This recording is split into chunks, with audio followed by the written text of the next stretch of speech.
এক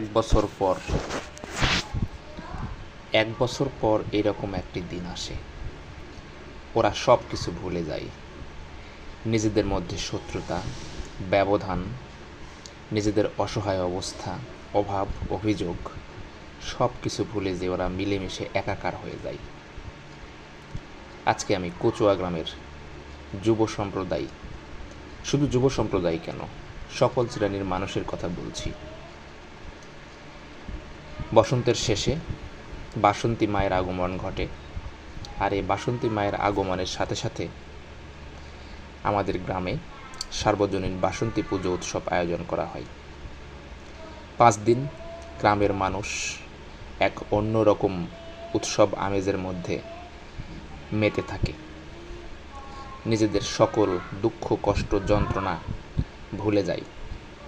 এ সময় তাদের মধ্যে শুধুই ভ্রাতৃত্ববোধ আর ভ্রাতৃত্ববোধ, শত্রুতা ভুলে যায়। এই 5টা দিনের জন্য সবাই সকলের বন্ধু, আত্মীয় স্বজনে পরিণত হয়ে যায়। দেখুন, সবাই আজ পুজোর শেষ দিন, সবাই নাচানাচি করছে। এই নাচ কে কেমন করে নাচছে এটা দেখার কারো সময় নেই।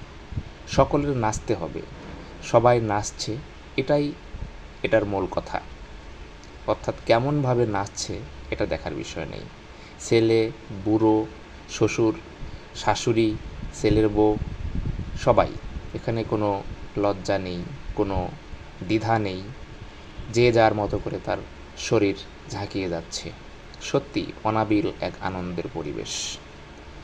এ পরিবেশ দেখতে গেলে, দেখার জন্য 1টি বছর অপেক্ষা করতে হয় এই গ্রামবাসীকে।